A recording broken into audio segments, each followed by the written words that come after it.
Hey, Dean. Hey, Wags. What you doing? I'm ready to drink. All right. Lombardi's Legends podcast. We've got a former professional bartender here, Wags. What are you thinking? I think today we should make a Bernie Blast. And, of course, we're going to be using Leaf Spirits vodka. And then let's just go ahead and get started here, Dane, shall we? So, let's do it. First of all, what we're going to do is we're going to put 1.5 ounces of OJ in the bottom of an empty glass. So this is like a health drink then? Oh, yeah, absolutely. Now we're going to just cover that with ice. And then, now we're going to move over to the side. And if we could come in here and take a close look, we're going to pour in ingredients successively in separate mixing glass. We've got our vodka. Your choice of blue Caraco. Blue Caraco. Absolutely. Do they have green and gold Caraco, do you know? I don't think it would be necessary for green and gold. Okay. As much as I love where your head's at, Dane, it's blue. And then we're going to put in some ginger ale, 4.5 ounces of lemonade. All right. And now we're ready to mix. So if you have a mixer, we can just go ahead. This is an old bartender trick when you're at your tailgate. Just pour it back and forth. We've got our main drink glass with the OJ. We're ready to go. I'll tell you what, I'm excited to drink some of this Leaf Spirit vodka. Whatever it's in, it's going to be really good. I know that. All right. And finally, we are going to garnish with a lemon twist. Okay. There's the gold portion of our green and gold. I like it. There you go, Dan. Thanks, Wags. Let me have a sip. It's delicious. Smooth Leaf Spirits vodka. Terrific. Thank you, Wags. Yeah, absolutely. Cheers. Go back out!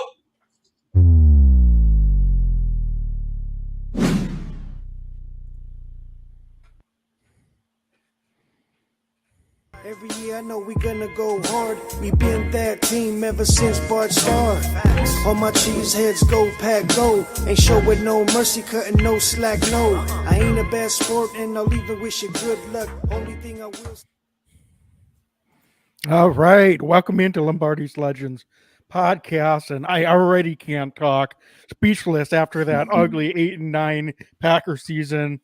I am joined as always by Dane. I am Wags, and we are here tonight. Finally, had to take a couple weeks off to get the that final game of the season out of our brains, but we're back here, talk some Packers, look at the season as a whole in review, and then I think we'll get into position group by position group, just assess how these guys performed in each position group and where we might see some changes and who we expect to have back and what steps they can make in the offseason to be ready to go for next season. So, Dane, how you doing tonight, man? Wags, how you doing, man? It's good to be back for us. It was a long couple, week and a half or so. Post season wrap up. I'm disappointed how the season went. Obviously, we had extremely high expectations going into the year, and those expectations weren't met. There's some really good things that I think came out of the season. I think there's some not so good things that came out of the season, and this is really an important time, I think, for this Packers football team and for the franchise in general. We're going to find out what direction they want to go over the course. And I actually think this offseason could be an indicator of the next 5 years either way.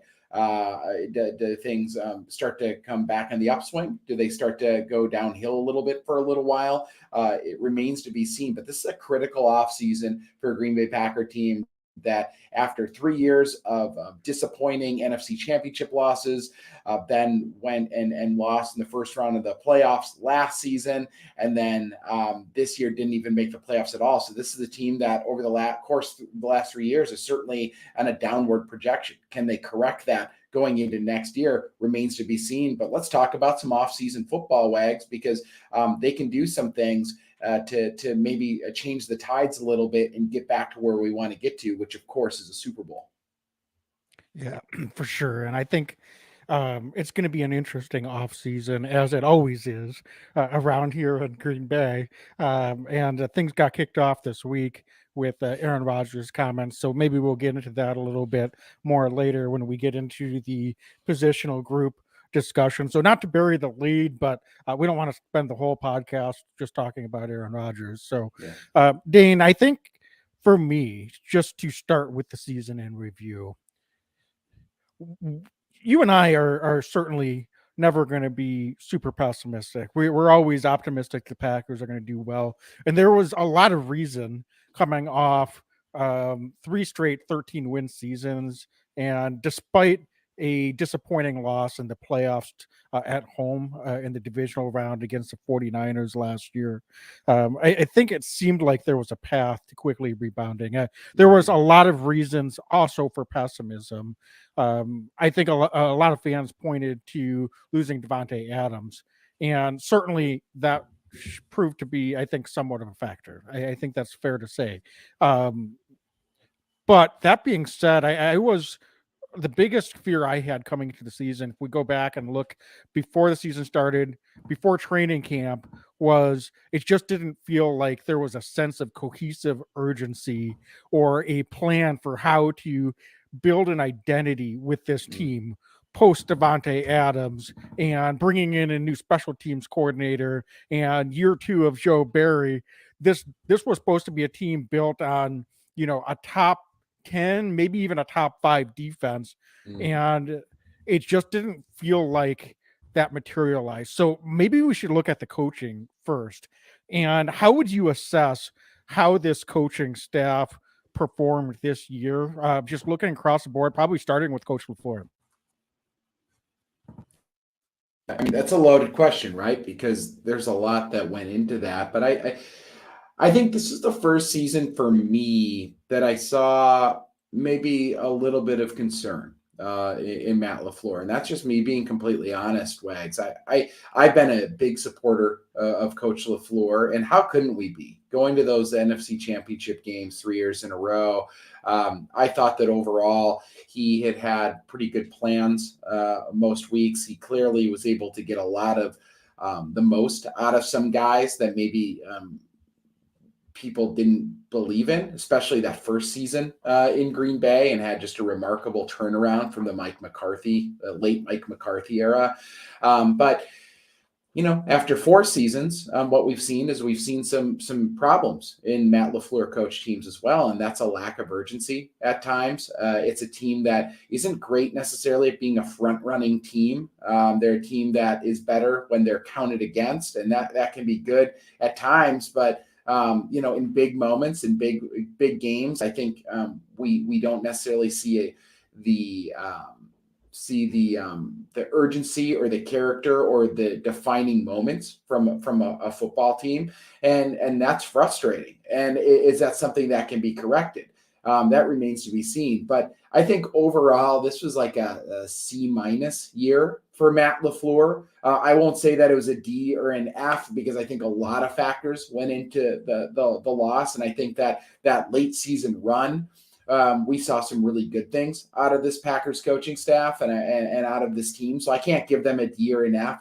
My personal gut doesn't give me that. I'm going to put that largely at the players' feet in certain situations, and a couple key players, I think, that maybe just didn't shine in important moments. But certainly not a stellar campaign from Matt LaFleur. And it's something that, and if he was on the podcast right now, I'm fairly confident he'd be like, yeah, we've got to get a lot better and we need to correct some things. And I don't think that's coach speak. I think he's well aware that it just wasn't good enough this year. And I mean, maybe the biggest glaring weakness, I think there were games this year where he was just simply outcoached. He was outworked and outcoached by opposing teams. And that's a frustrating thing to worry about. He's a younger coach, but he's been in the league long enough that hopefully, he's starting to shake things up. And this is kind of the second half of his career now in Green Bay. And I'm not necessarily saying length of time as a head coach, but Wags, the average head coach doesn't last forever for any team. And it's not how you start, it's how you finish. So how does he reinvent himself and try to stay fresh with this team in this kind of next era? And that's going to be something that's going to be really fascinating to watch. Yeah, I think as a fan, it's easy to get frustrated when you've got a coach that's as even keeled as Coach LaFleur is when you're going through a bunch of losses in a row and having a tough season. On the other hand, I think if you take a step back, I've got to give him a lot of credit for not getting away from who he is. And, because if you ramp up and start lashing out or outwardly stress. And I'm not saying that he wasn't, affected by the losing, but it says a lot about a leader with how you're able to handle and conduct yourself in those situations. So, to that standpoint, you've got to take the good with the bad. He Mhm. does deserve some credit if you're going to give him the good for being able to put the Packers in position with the late winning streak. I know they didn't have the best competition in a couple of those games, but that was the season was basically over. And there's a lot of Mhm. situations where teams will fold. And both he and the players deserve a lot of credit for fighting and clawing and against a lot of odds getting back into things. Now, I will say when the chips are down, I think one of the things that hopefully Coach Ford can learn from is having that sense of urgency. I'm very curious what he thinks. I would love to be a fly on the wall to hear what he thinks about, his close friend Sean McVay getting rid of 8 coaches off of his staff Yeah. this week, as just recently reported. His brother, Mike LaFleur, is no longer offensive coordinator for his best friend in Salah over in New York for the Jets. And maybe that's deserved based on performance of that Jets offense. But that being said, there's changes that are being made on staffs of the guys he's closest to in this league. And he's been very hesitant to make Mhm. changes. So that kind of brings me to Coach Barry's defensive coordinator. In some respects, I get that it's almost an annual theme, regardless of who's been the defensive coordinator for the Packers the last 15 years, that we need to fire the DC.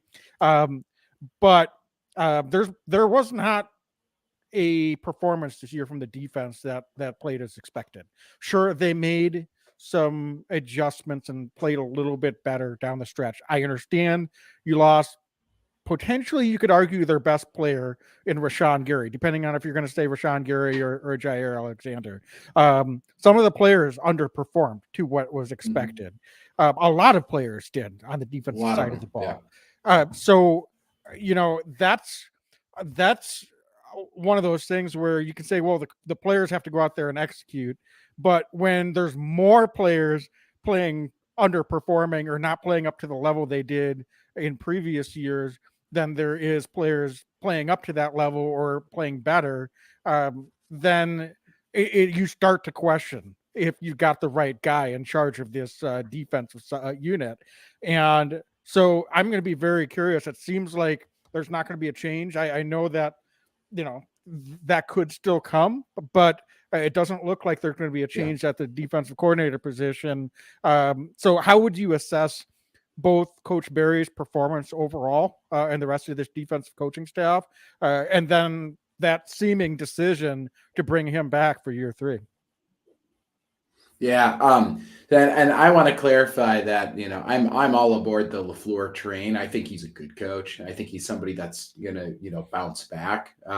But a decision to keep Joe Barry, I don't think is a great call. I know that the Packers defense certainly looked a little bit better as the year wore on, or at times, I guess, so during their kind of their win streak there, and it looked like Joe Barry kind of made some massive adjustments, listened to his players a little bit more, and did some of that. All of that being said, Wags, um, I've seen enough of Joe Barry, and I'm frustrated that it took him as long as it did to make the adjustments that he made. I think in his heart of hearts, he's a guy who wants to play off the line of scrimmage more, and felt the heat and felt the pressure and decided to make adjustments based on that. That's not really somebody I want as the defensive coordinator of the Packers. I'm just not high on Joe Barry. I don't think he has very complex schemes. He hasn't had success anywhere he's been as a defensive coordinator. I mean, Wags, we've seen the most success, we being Packer fans, over the last 2 years that Joe Barry's ever had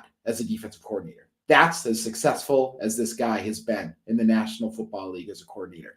That's not going to cut it. I think that there's a lot of talent on this defense. I'm still confident there's a lot of talent on this defense. And that this is where the coaching concerns start to really creep in, is the oversight over Joe Barry and if he should be the defensive coordinator. I'm not all that sure who's available, but I'm seeing some names bouncing around as guys that have won a lot more and sometimes with a lot less than what Joe Barry just had last season. And I'll just put my name on it. I'm not a fan that Joe Barry is likely coming back, and I'd like to see the Packers make a change there. And I do think that this could be a downfall for Matt LaFleur if he's not comfortable enough to make the switch. I know it's not a great look to go through Pettin and then go to Joe Barry and then 2 years later go somewhere else, but I don't care. Joe Barry was not the right hire, and the worst thing you can do when you make a mistake is to double down on that mistake, and I think that that's what the Packers will be doing if they keep Joe Barry in Green Bay. Yeah. I think, do you think part of it could be to you that Coach LaFleur is very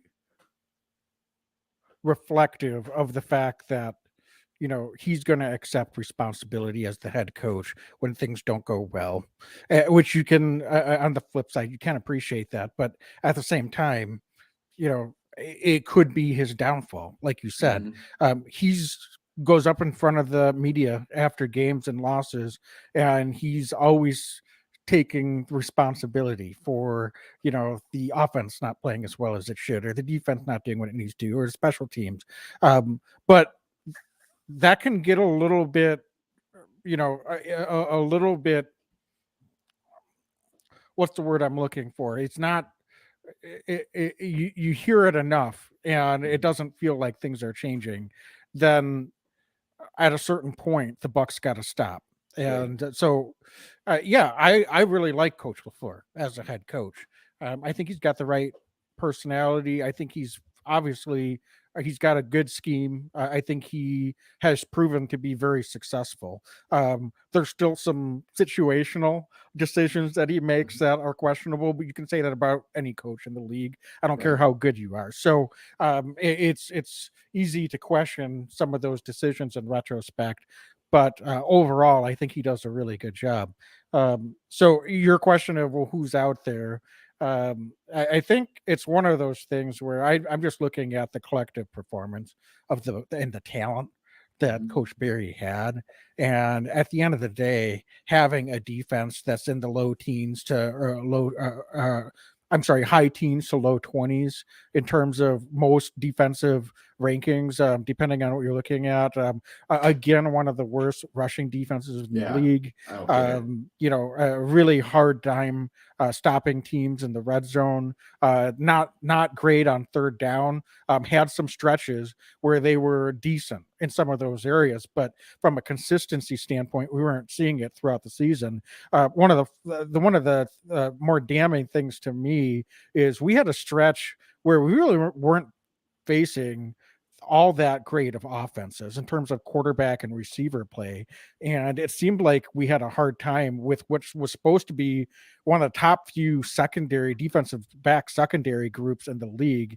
And so I know that that's more positional, but then you alluded to earlier, scheme wise, is it the best fit for the talent and the players that he has?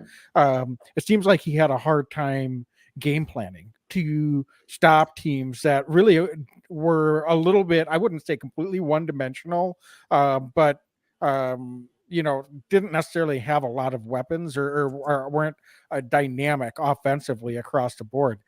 So those are things that are concerning. And I guess you can give them a little bit of credit for how the season went along. But to me, this reeks of Coach LaFleur is looking at it and saying, well, how can I make Barry the scapegoat? They were okay. They weren't as good as they should have been, but we had problems across the board here. Versus really assessing it and saying, no, this was a team that we were expecting to have a top 10 defense, and they just flat out underperformed. So, Yeah. all right, well, let's move forward, Dane.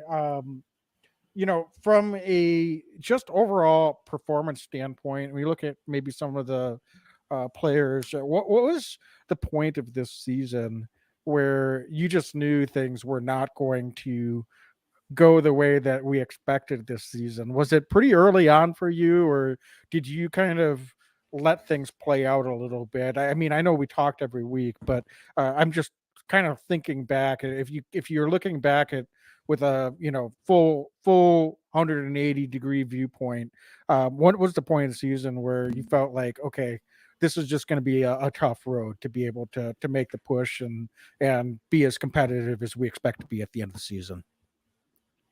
That's a good question. I'm actually pulling up the schedule right now. I've already kind of blocked the season a little bit. I say that semi tongue in cheek. I think it's kind of a stretch where they played Jets, Giants, Washington Commanders. Obviously, that was a pretty tough one, but I think that Giants game, I was extremely nervous after that game. If I recall right, the Packers kind of collapsed overseas in London in that game. And it's just one of those games where you go, this doesn't have the makeup a little bit. There's some red flags here that started to creep up. So if I'm being completely honest with you and honest with myself, I think it's early in the year. Obviously, they gave us all a lot of hope late in the year. And I'll admit my error. I felt pretty confident they were going to make the playoffs when they kind of got hot at the end internally. But if I'm being totally honest, where I didn't know they had the makeup, the Giants game was the start, but really that Jets game at home, I was that at home at Lambeau Field, I believe. The Packers were in there like all greens, and they just didn't look right in that game either. And kind of those back-to-back losses to those New York teams was a huge dagger as far as I'm concerned. I'm curious what you saw, where you started to think things went sideways. Yeah. Well, it would be easy to say that it was around that time, or maybe Mm-hmm. after we fell. I think it was after the Lions where I really the first Lions game where I really felt Yeah. like this just isn't this doesn't gonna go well.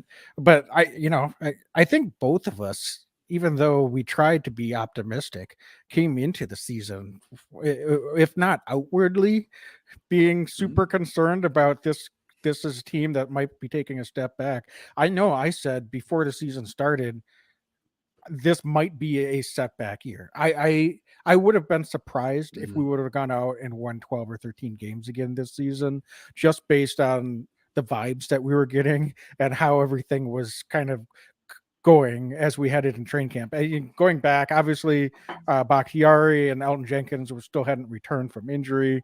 We had a whole offseason where Aaron Rodgers was very active podcasting, but not very active throwing footballs to his new receivers. And it didn't seem like there was a real urgency in the preseason to get some of these new guys out there to play. So I was a little bit concerned about some of the decisions by the coaching staff to just roll with as if we had a really veteran group like we'd had in years past. So that was a concern to me, and it bore out, to be honest with you. Even though we started 3-1, surprisingly, Mm-hmm. after that opening week loss to the Vikings, it just didn't look or feel right to me. And I think that 3-1 start really kind of um, made me forget about some of those concerns, and I think they were probably there the whole time. But yeah, that first Lions loss, it was just like, Mm-hmm. okay, this probably isn't going to happen. Of course, they roped us back in at the last few weeks, but that was really more just, I think, us having the green and gold Goggles on. glasses on the whole time. Yeah. Yeah, absolutely. Um, but it is what it is. It's one of those things where you look at this team, and a few years ago, the first year of Coach LaFleur's tenure, they were probably a 10-win team that won 13 games, Right. and this year they were an 8-win team that probably should have won 10 or 11 games. And so that's just the reality, I think, of the situation that we were dealt with this year. All right, Dane, I think we should head into the position group by position group breakdown. But before we do that, why don't we take a minute to hear from our sponsor, DraftKings Sportsbook. So, folks, stick around with us here as we get into those positional group breakdowns. But first, DraftKings is the NFL playoff action leader. It's the official sports betting partner of the NFL, and we're one step closer to Super Bowl 57 and the NFL divisional round. Check out DraftKings Sportsbook, an official sports betting partner of the NFL. New customers can bet just $5 and get $200 in free bets instantly. Wags. Plus, all and new and existing customers can take a shot at even bigger payout with DraftKings stepped up same game parlays. Boost your NFL winnings with each leg. You add up to 100%. Wags, there's a bunch of games this weekend too. You know who I'm going to be keeping an eye on is that Kansas City Chiefs game. Look out right there. I think Patrick Mahomes has been an absolute beast this year. Very well could be the MVP. He's going to be slinging that ball all over the field. The Buffalo Bills as well. They were in a battle last week, but there's just so many fun games this week that I think are going to be great to watch just as fans of football and fans of the game. But then also, if you are betting with DraftKings Sportsbook and doing the same game parlays, it just makes these games that much more exciting. It's a lot more fun to watch. With the Packers out, you can still have a little bit of skin in the game. For sure. So download the DraftKings Sportsbook app now. Use code TPPN. New customers can bet just $5 on the NFL divisional round, and you get $200 in free bets instantly. Only at DraftKings Sportsbook with code TPPN. Minimum age and eligibility restrictions apply. See show notes for details. All right. So, Dane, I think we buried the lead earlier, so let's just cut to it. We're going to get into our positional group reviews and breakdowns, and then maybe just make some predictions for the offseason. So let's start with quarterback. And this was 99.9% Aaron Rodgers, aside from a couple late appearances from Jordan Love. Most extensive action was in fourth quarter against the Eagles in that game in Philadelphia.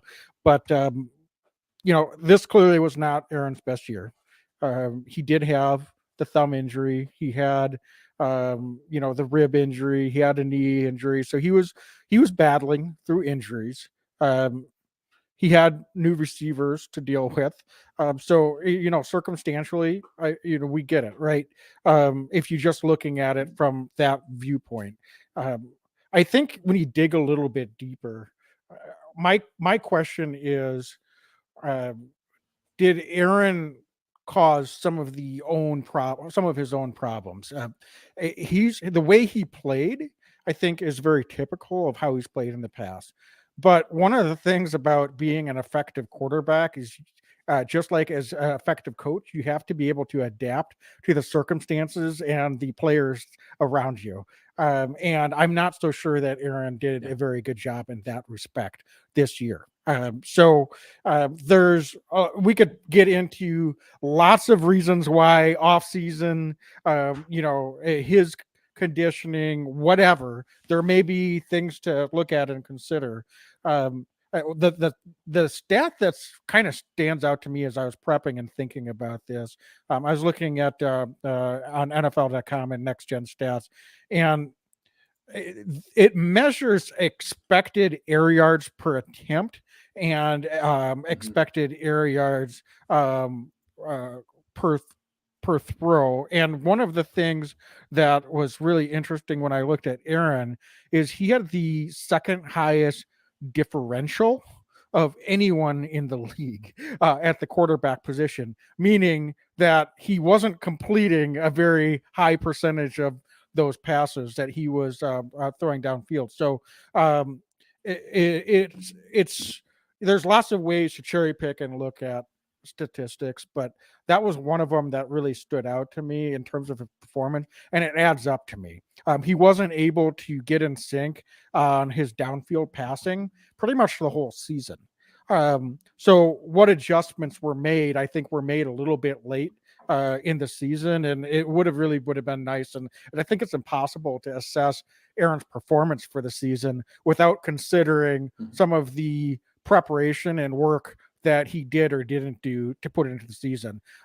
He can claim that didn't have an impact and preseason doesn't matter, but I'm here to tell you that it may not have mattered for Aaron Rodgers, but it definitely mattered for the guys that he was throwing to. And unfortunately, that was something that put us behind the eight ball too early and too often. Yeah, you said it. I'm extremely disappointed in the Aaron Rodgers performance this year. Whether he had a thumb injury, not whatever. I think that there's building blocks to be successful in this league, and part of the building blocks is to be around the young guys and adapt with how the team's adapting. And whether they bring in veterans, whether they bring in rookies, however they did it, and whether folks can agree that it was the right decisions to make, the Packers made a massive financial commitment to him. Not only money that's going into his pocket, but also that financial commitment changes the makeup of this roster and the talent that they can surround a player of Aaron Rodgers' ability with, because with the salary cap, there's only, so much to go around.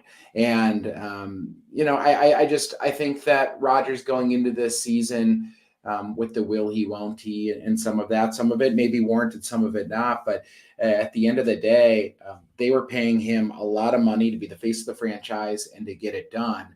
And dollars to donuts, he just didn't get it done this year. He didn't look particularly in sync with a lot of his guys early in the year. He looked extremely frustrated a lot. And I think some of that frustration and anxiety that we saw on the field from him as the season wore on and things were going south, maybe not all of it would have been alleviated, Wags, up front at the top if he's there he was there for mandatory camp, but if he was there for the involuntary stuff, but also if he's working out in the offseason. And, it's not unheard of in this league for quarterbacks to get his receivers together and go to Florida or California or wherever and just run routes and sling the ball for 2 days and just get after it together, aside from the team activities. And that's not something that Aaron's really shown a lot of interest in doing. And a lot of years that hasn't seemed to matter. But when we have these young guys, it just felt like we were missing that other gear that I think that was necessary to get some of these young guys up to speed earlier that maybe could have helped salvage the season and maybe won a couple more football games. Because, as tough and mediocre at times that the defense was, we have some comments in the chat. John Dorn, John, thanks for commenting. You mentioned Packers defense did enough in a lot of games to win some football games, and the offense just wasn't that consistent. And I couldn't agree more. There just wasn't a lot of pop from this Packers offense, and it like it or hate it, and whether it's a run first team or whatever team, it's still an Aaron Rodgers led football team. And anybody saying it's not, I think is just mistaken. And he just did not play up to par with what they have invested in Aaron Rodgers for them to be successful. And that's just a reality with the makeup of this roster. Yeah. And this might not be completely fair, but Aaron has developed a little bit of a reputation around Packer fans' part the last few seasons in the playoffs of going into kind of playoff Aaron Rodgers mode, which isn't a compliment necessarily. He's been okay at times, but it seems like in the elimination games, he has played really poorly for his standards and hasn't put the team on his back and carried them through those games. And so I'm going to ask you the $50 million question then, Dane. As of today, do you think Aaron Rodgers is back in Green Bay next season, or is this the biggest and most important off-season position group change that we might see coming? My heart says I'd like to see Aaron back because he's been in Green Bay for 18 years. And he's a living legend in the NFL. He's done so much for this organization, but my head tells me I think it's about done. It seemed I thought last year was the logical time to kind of pull the Band-Aid, the Packers, and I believe you did as well. And we talked about it. Folks can go back and listen to last offseason where we said it'd be hard, but might be time to move on. The Packers tried to make it work for another year. I think the huge sticking point potentially here, and it's been alluded to by Aaron in an interview this week, is that he'd like to bring back Bakhtiari, he'd like to bring back Mercedes and Randall Cobb and Alan Lazard and kind of bring the band back together. And I'm wondering if and this is a total guess, but I'm wondering, Wags, if during these lengthy conversations that he said he's had with Green Bay, that was part of the sticking point. And the Packers were not willing to commit to bringing everybody back for another year when they underperformed offensively as a unit. It seems like that might be a misstep. And if that's a huge sticking point for Rodgers, that he gets to kind of have his core guys back with him, I'm not sure if the Packers are going to lean into that or if they're going to flinch and maybe decide to move on and kind of have a youth movement afoot on the offensive side of football. So my heart says I'd like to see Aaron back. My head says that 39-year-old professional athletes that have a dip in their production tend to not have a massive bounce back year, and they're going into their 40th year on this planet. So my head's telling me I think Jordan Love's going to be the starting quarterback of the Packers. I think Jordan Love looked good enough last year in very limited looks, but I think the Packers know really well behind the scenes that they think he can be the guy to maybe be the starting quarterback of the Packers this year. So I'm going to be bold in my prediction. But I don't think Aaron's going to come back to Green Bay this year. I don't think the Packers are going to bend as much as they already have in so many different ways. And I think that Jordan Love is going to be the quarterback, and the Packers are going to move on and kind of clean slate a little bit on the offensive side of the ball. Yeah. The frustrating thing is we still really don't know what we have in Jordan Love. Reports are that he made some strides this year, but realistically, we still don't know. Does that translate over a 17-game season? We don't know if he can play a 17-game season, stay healthy. And he's going to be, ready to get a new contract after next year. So it's not a really good position to be in because we can move on from Aaron, but there's not a lot of other pathways, even if we do that, to be able to improve this roster around Jordan Love at quarterback, because you're stuck with that dead money. One thing I guess you do expect to get in return is some high draft capital. So there is that, but you're not going to gain financial flexibility from moving on from Aaron Rodgers. I'm looking at, the salary cap situation.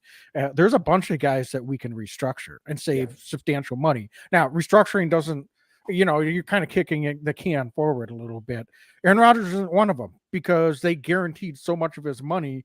They can restructure his contract and it would save him $37,000. Right.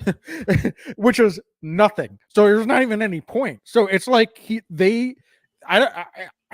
in a way, Aaron had a lot of leverage last offseason, but yeah, you're right. We were both saying, as much as painful as it would have been at the time, it seemed like the logical move to make. And now in retrospect, I think we and a lot of other Packer fans that were saying the same thing at the time, it's easy to say, yeah, in retrospect, but we could have gone through the season that we just had it with Jordan Love. And I don't know if we would have won 8 games. I don't know if we would have won 10 games. I don't know if we would have won 5 games with Jordan Love. That's not the point. At the end of the day, this wasn't a playoff team, and we would have gotten a year to assess and find out what we had in Jordan Love before making a decision of what to do with him moving forward, before we have to decide whether we're going to pay him or not. Now we're going to be in a situation where even if we trade Aaron Rodgers, our backs are going to be against the wall, and we're going to have to decide pretty early whether we're going to commit to Jordan Love. Now, granted, you can franchise him. I get there's other avenues to being able to make prudent decisions, but it's not the best situation when you're playing a first-year quarterback and he's in a contract year. That's not a good situation to be in as a franchise. So it's going to be interesting to see. I think push comes to shove, there's going to be a move made in this quarterback room. If it's not Aaron Rodgers, I think Jordan Love is probably going to get traded. So Yeah. one of these two guys, I don't think is going to be back. I would go so far to say that I would be very surprised if both of them are back in Green Bay next season. And so then the question is, which buttons does this front office want to push? And which chips do they want to push into the middle to try to get capital back in return? Are they going to try to roll this forward? And do they think that this is a team that they can build into a Super Bowl contending team in the next year or two with Aaron Rodgers at quarterback, or is it time to move on? So yeah, the $50 million question. And so Dane, it seems like you have some more thoughts to weigh in on that, but I think definitely a move is going to be made in this position group for sure. Well, yeah, and at the end of the day, we as Packer fans, which at the core is who you and I are, and so many of our listeners are just adore this team, win or lose. The question I asked myself, and I thought about this over the last week, is do I, in my heart of hearts, believe that this Packers team can win another Super Bowl with Aaron Rodgers? With all we're not doing this in a vacuum. We're doing this with all of the background noise. We're doing this with it's not about the past, it's about the future with Aaron. And I keep coming back to the answer that this doesn't feel like a very healthy relationship. The quarterback and team relationship, it's just not healthy. Have they been able to have some success over the last few years? Absolutely. Have they been able to work some things out? Absolutely. But at its core, it feels like a dysfunctional relationship, and it feels like it's Aaron Rodgers and the Green Bay Packers. And what I'm looking to get back to is the Green Bay Packers. I'm looking for a team approach. And it feels like right now there's a lot of extra just stuff hanging over this Packers head. And I think some of it's on Aaron. I think some of it's on the front office and the Green Bay Packers organization. And as in a lot of toxic relationships that maybe go south, it's not on one person. It's just on kind of overall, and through attrition, things just start to wear down. I feel like that's where this Packers team is with Aaron at this point. And I hate to say it because I love Rodgers, but I just think it feels like it's the right time to move on. And it feels like, I mean, if not now, then what? We maybe hang on to Aaron for another year. Jordan Love goes somewhere else, maybe successful, maybe isn't, but we've just inflict a lot more. I just think it's time. I think it's time to do it. Pull the Band-Aid off. If not now, when? Let's go see what we have in Jordan. If it doesn't work with Jordan, we draft another guy and we just restart over again. But we need, I think, to maybe change the page and go into this season with a new approach. Yeah, I agree. I think we're on the same page then. It doesn't seem quite as painful to say for me, at least at this point. And I said last offseason, just one more thing, and then we'll move on. Yeah. The conditions can't really get better than they were to make a run and try to win a Super Bowl in Coach LaFleur's first 3 seasons with Aaron Rodgers. They were maybe overachieving in a year early. In year one, I get they got trounced by the 49ers in that NFC Championship game. Yeah. But still, they were right there. The next year, you're at home, NFC Championship game. That's the one that really hurts. That's the one. Mm-hmm. But even last year, you're the number 1 seed at home. Everything's lined up in a weak NFC. Last year, there wasn't a team. The Rams won the Super Bowl last year, and frankly, I didn't think they were all that great of a team. The Packers proved, I think, over the course of the whole regular season that they were a better team than the Rams were. So last season was just as much of a blown opportunity, and you're at home in January playing playoff football games, and you're talking about Aaron Rodgers as a quarterback who had 2 MVP seasons, but when the chips were down, he just didn't deliver at the level we needed him to. Yeah. I mean, I'm just flat out be honest. And so he had 3 opportunities to make that run, get to that Super Bowl, maybe win another Super Bowl championship and bring that home for Green Bay. And it didn't happen. So I didn't think with the moves that they made last offseason that we were coming back with a better team. this year. And so how were the conditions going to be any better than what they had the two previous seasons? And so that to me was the rationale and logic why I thought it was time to move on. We missed our window of opportunity.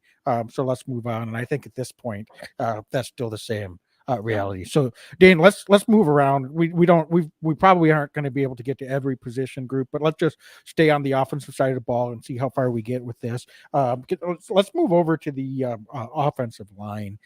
This is a group that I think went through some struggles this year. Obviously had some injuries. Maybe not even necessarily to the extent that they did last year, to be honest with you, but what was your overall assessment on this group? I think you almost have to look at when the moving Elton Jenkins back to left guard and the post moving Elton Jenkins back to left guard, because that was two different seasons as far as performance of this offensive line, as far as I'm concerned. Yeah, I mean, it's pretty clear that when you can get Bakhtiari, Elton Jenkins on the same side of an offensive line, you can do an awful lot of damage in the National Football League. And that's, I think Elton Jenkins, we've said it before, I think Elton Jenkins can be a really, really good right tackle at the NFL level, but I think he can be an all-pro at left guard.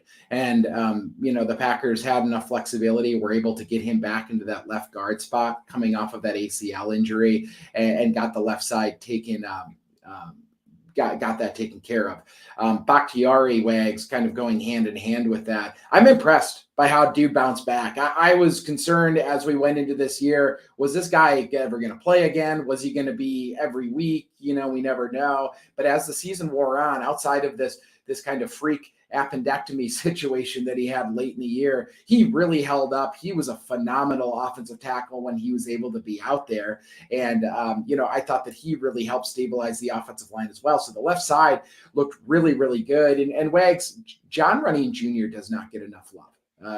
I think from Packer fans, he's been a driving force. He started at left guard. They bumped him over to right guard. He's played really, really good football. Zach Tom, rookie, looked awesome. Wags, that guy's going to be a starting five for the Packers for a long time. I think they found another gem in Zach Tom. They asked him to play left tackle. They asked him to play across the offensive line, varying degrees, varying times, and he didn't even have time to prep some of these games. He found out, hours before the game that he was going to be a starting offensive lineman for the Packers. And then Yosh Nijman, who's going to be a restricted free agent. In a list of free agents that are out there, I think one of the no-brainer moves is to tender Yosh Nijman and bring him back. He's a guy who I think who's going to compete for a starting right tackle position, but good offensive tackles just don't grow on trees in the NFL. And Yosh Nijman, whether he's starting or competing to start, he's a guy that you can win with. So they're going to have a kind of a core group there. And then Josh Myers at center position, I think has been a little bit up and down. He can look really good. He can kind of get blown off the line at times as well. So going into year 3, that's actually the position that I'm circling the most, is how do the Packers move forward? Is Josh Myers going to have some serious competition going into camp? Is he the foregone conclusion to start again? I'm not sure on that front. So there's some question marks. Does David Bakhtiari come back with his huge cap number? But overall, I really like how this Packers offensive line grew over time. And I think that they found, as the season progressed, where they needed to plug guys in. And I love an offensive line of Bakhtiari, Elton Jenkins, Josh Myers, or Zach Tom. I'm going to put it out there right now at center, John Running Jr., and then Yosh Nijman at right tackle. I think that that's a winning 5 in the National Football League. Yeah, and we saw that for a couple of games this season after David had that appendectomy surgery, and they did well, and that was kind of a part of the turning point. Yosh Nijman, I think, had a tough couple of games, especially the last game of the season in pass protection, and he was a little dinged up the last few weeks. I think his run blocking was phenomenal. And he was playing at a really high level at left tackle before Bakhtiari returned. So I think, we need to understand that what the Packers were asking him to do this season was just so far outside of the norm that I really think that we need to give Yash some time and a full off season to really settle in on the right side. And as you said, compete for that starting right tackle position. And then I think we'll have a much better feel for whether he's able to make that transition and continue to play at a high level and be a quality tackle at right tackle in this league. I think he can. I think he's played a lot of very good football, but that's not as easy of a change as I think most people that are just casually watching football think it may be. And typically, I do understand that left tackle is considered the harder position because you're protecting the quarterback's blind side. You may be going against opposing teams' number one pass rusher a lot of times, but it's a different. It's a different feel. There's different technique in terms of where your feet are lined up. Everything that's in your movement, and asking a guy to make that change mid-season is pretty special that he was able to do that as well as he did. Dane, I think one of the things with Bakhtiari, I don't know. It's an interesting thing because he's got the huge cap number, and I think the question for the Packers is, what are the solutions here? Because they're going to be having a lot of dead cap money if they want to get out from underneath David's contract. I'm not sure if he has much trade value. I feel like we said last year we thought that if Aaron was back, Devontae would be back. It didn't turn out that way, but I almost feel like I'm just going to repeat that prediction, but this year it's with David Bakhtiari. If they bring Aaron back, I think David's back. If they move on from Aaron, then even though you're not really saving a lot of money next year, they're saving a ton of money in future seasons. And if they're not really too convinced with David's long-term health viability, it might be better to get out from under that now, and then you've got a whole lot more flexibility 2 seasons from now.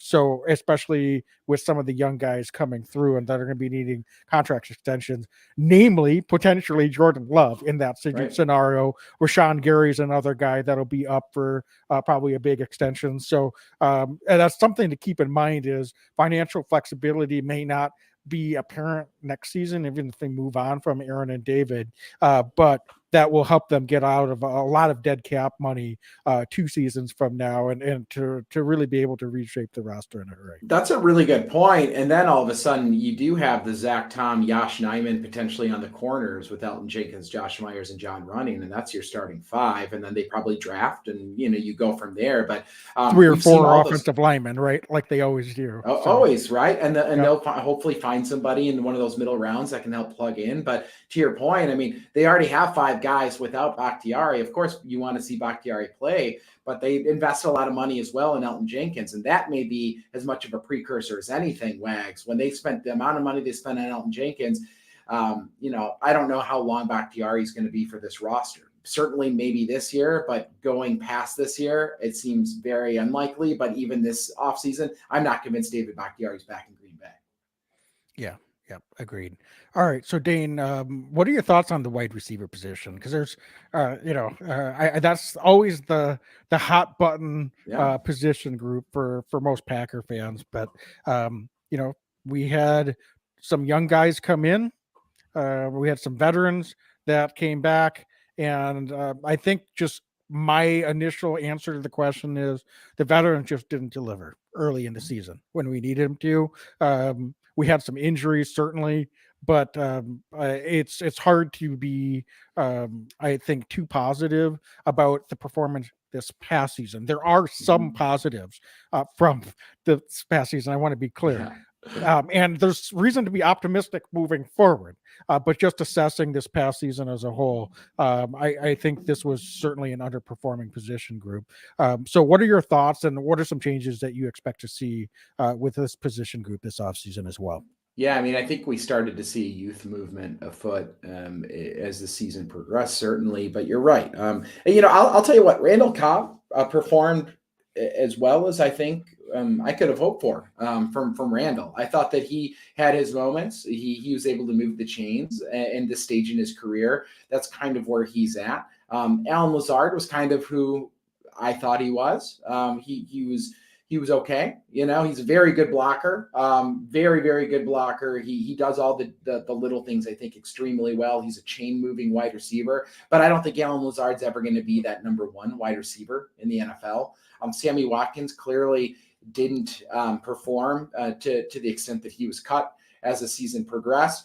But then we had a bunch of young guys, and obviously Romeo Doubs. I think that he certainly had his rookie moments, but we saw a lot of things to be excited about, I think, in Romeo Doubs. Samori Toure, at times when he had a chance to be out on the field, I really like how Toure looks out there. I think that he's a guy that we could see a bit of a leap from going into year 2. And then Wags, Christian Watson's Christian Watson. I mean, I thought that he was a huge catalyst for why this Packers offense started to explode and have some big moments when they got hot, because Christian Watson added a giant dynamic to this offense. So I think it is a bit of a mixed bag that the veterans didn't perform to the extent we were hoping that they would. But some of these young guys, and particularly Christian Watson, I don't know if I could have expected any more from a second round pick that was hurt all of camp to then come in and dealt with a ton of injuries throughout the season. But when he was able to get on the field and be healthy, he was a true difference maker for this offense. So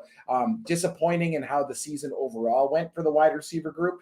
But I think the optimism is through the roof for this wide receiver group going forward, particularly with Christian Watson, Romeo Doubs, and Samori Toure. I think that they have something in that core young group of 3 right there. But I do think that the Packers are going to be looking to add to that receiver room in the offseason as well, whether it's through the draft and probably bringing in a veteran wide receiver as well.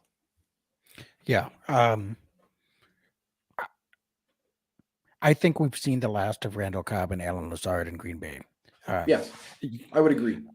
Between the two of them, I would say Alan maybe it has a slightly better chance of coming back, just because the young guys that you mentioned, when you look at the total investment of this wide receiver group as a whole, you've got to have some experience there, I think.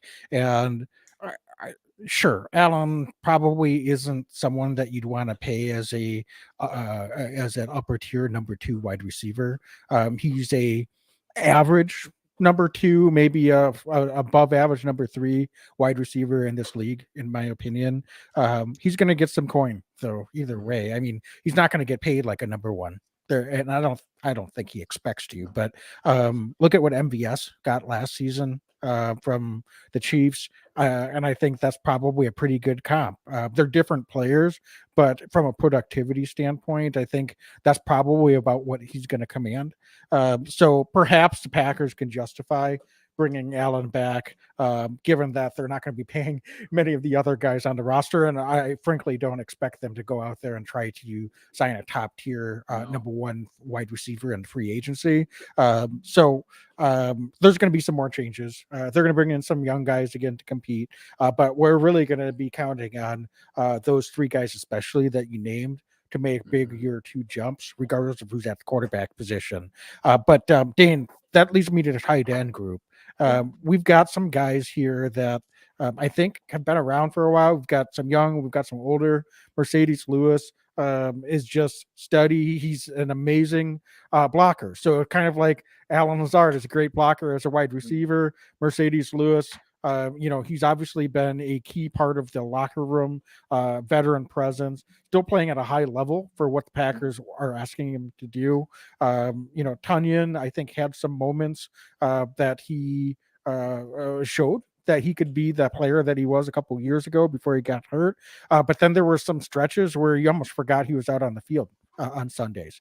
And Josiah DeGuara showed some promise at times. I think the way that they used him, especially again as a blocker, as an H-back, but frankly as a receiver, as a receiving tight end, has not really shown any level of consistent production. So I think this is a group that, especially if we turn things over to Jordan Love, is a group that we could really attack and try to upgrade in the offseason. We might lose some blocking if we move on from Mercedes Lewis. He's not a high cost veteran guy to return. And this isn't me making the case for Aaron Rodgers, bring back all the veteran guys that he named, but he is another one of those guys that I could see them bringing him back for that veteran minimum type deal that they've been bringing him back in the last couple of seasons. If Aaron's back, if not, I kind of think that they're just going to move on and try to go young. But this also could be a position group that maybe they attack in free agency. It's not going to cost as much if you try to get a more productive pass catching tight end to add to this group with DeGuara. And certainly Tunyon's going to be a free agent too, or I think he's a restricted free agent. So there's going to be. I think he's unrestricted. I think Tunyon's he is unrestricted this year. Okay, thank you for clarifying that.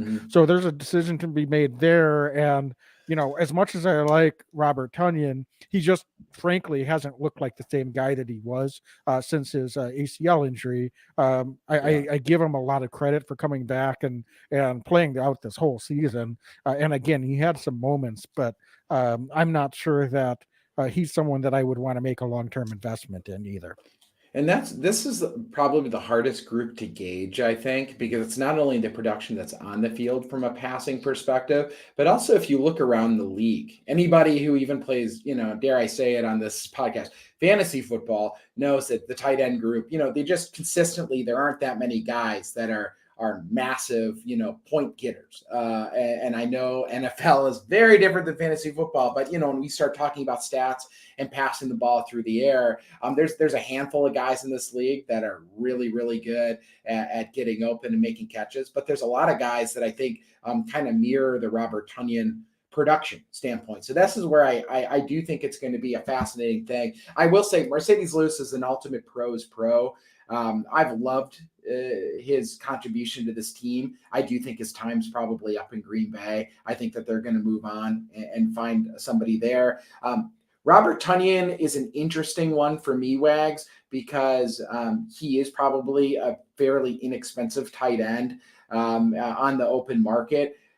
But that being said, there were some moments last year where the Packers were doing the 11 look with just one tight end, and Mercedes Lewis was the tight end in there and not Robert Tonyan. And that might be some writing on the wall that, Robert Tonyan wasn't fully back, or that they didn't like the production that they were getting when he was out on the field. So they could look to make maybe a slightly lateral or maybe a slight upgrade at the Robert Tonyan position. I think Josiah DeGuara showed a lot as a blocker, especially out of the backfield as it progressed. And I think that he's probably coming back. Tyler Davis was really good on special teams, but I would agree. I think that we're going to see some real changes, and potentially the changes we see are at the top, at the kind of that Tonyan and Mercedes Lewis position. I don't think that this is a position group where the Packers stay stagnant and keep the same four or retain the same four that they have. I wouldn't be surprised if we continue to have DeGuara and Tyler Davis. Tyler Davis might compete in camp with some young guys, but I wouldn't be surprised if both of those guys end up back at least in camp.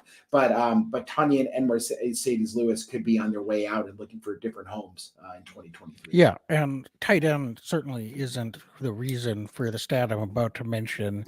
There's a lot of things that go into this, but in the red zone, tight ends can be that safety valve, and they can open things up a lot of times.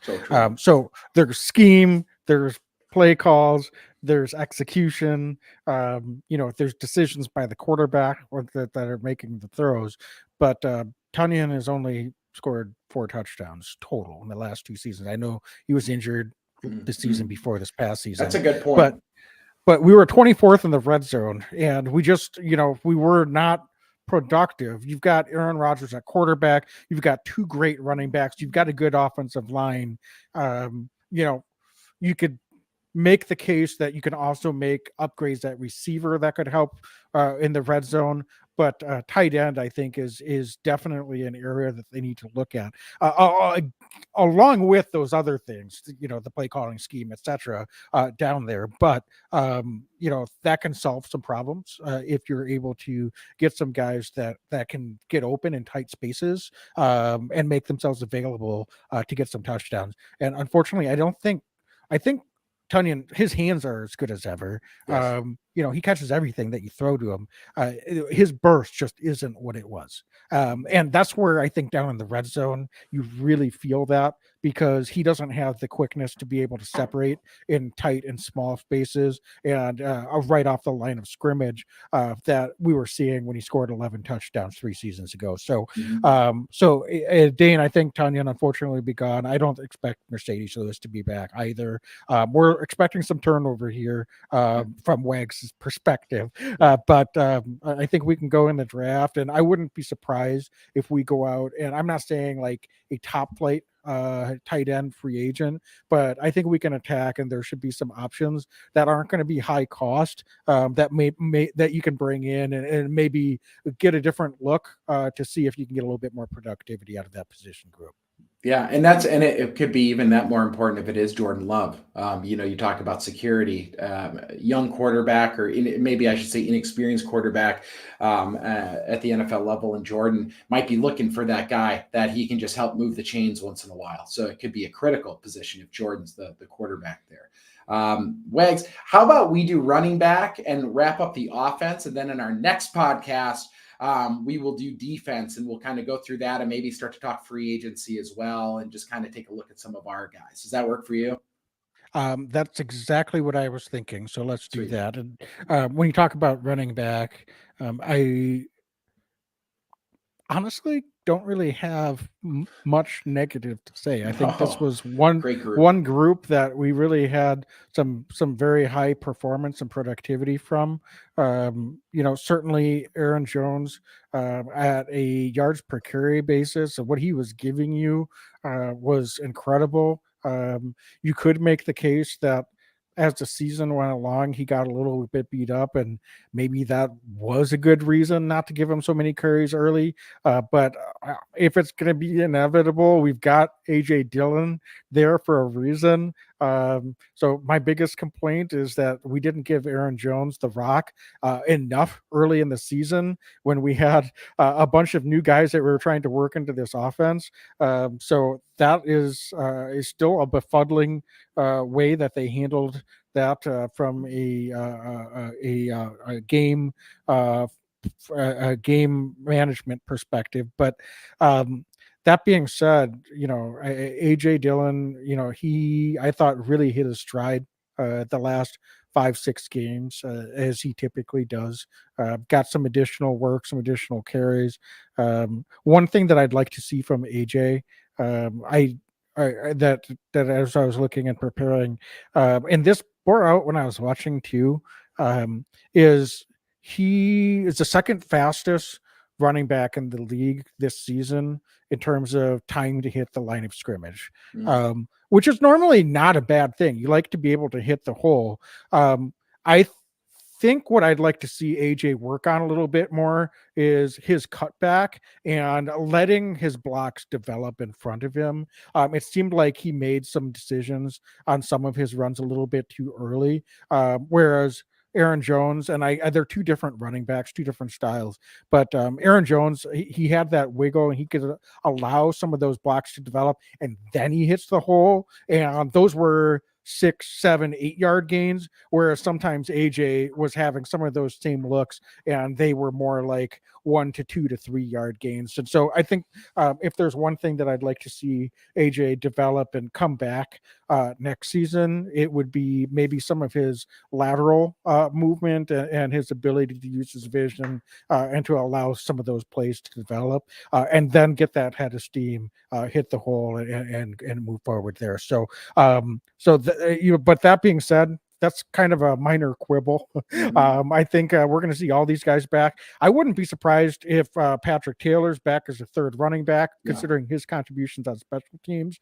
None of these guys are due to really be looking at any significant investment in the offseason as well. I do think that Goody has already tipped his hand that they'll be planning to restructure Aaron Jones. But I would be fine if they've rolled back this group. I'm sure they'll draft a guy, bring in a couple undrafted free agents for competition in camp, especially in case of injury. But outside of that, I'd be surprised if there's many changes with this group. Yeah, and I thought I agree with you on Aaron Jones. I mean, he's kind of the heart of this offense in so many ways. He's such a good guy off the field, but such a warrior on the field. AJ Dillon, I think we saw some regression in catching the ball out of the backfield as well, and I'm sure that that's going to be a massive point of emphasis for AJ this offseason. And I think that that's the exciting thing about somebody like AJ Dillon is he's a very, very good running back for this Packers team. I think he fits the city of Green Bay in a lot of ways and he can win a lot of ball games, but there's still room for improvement with him. And that's an exciting proposition as far as I'm concerned. So I'm excited to watch AJ continue to grow in Green Bay. And we kind of have that 1A, 1B running back situation, which is phenomenal. And then you said it with Patrick Taylor. Wags, talk about a cool story. He's a dude that bounced on and off from the practice squad to the active roster, and they just couldn't quit him. He just shows a lot in camp. Showed a lot each week on the practice squad. They kept calling him up, and eventually he was able to stick. And late in the year, he was getting some serious important touches in the fourth quarter. He had a good pass block on a couple plays, ran the rock in some close games. So he's really carved out a role, I think, for himself. He's a guy that just kind of does it all reasonably well. He can play first through third down for you.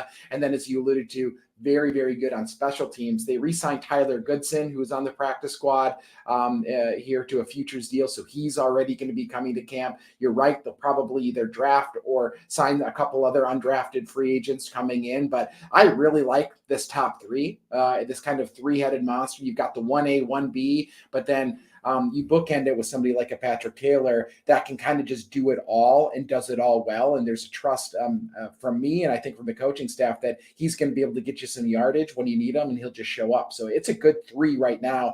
This is about as deep as I can remember the Packer running backs being in some time.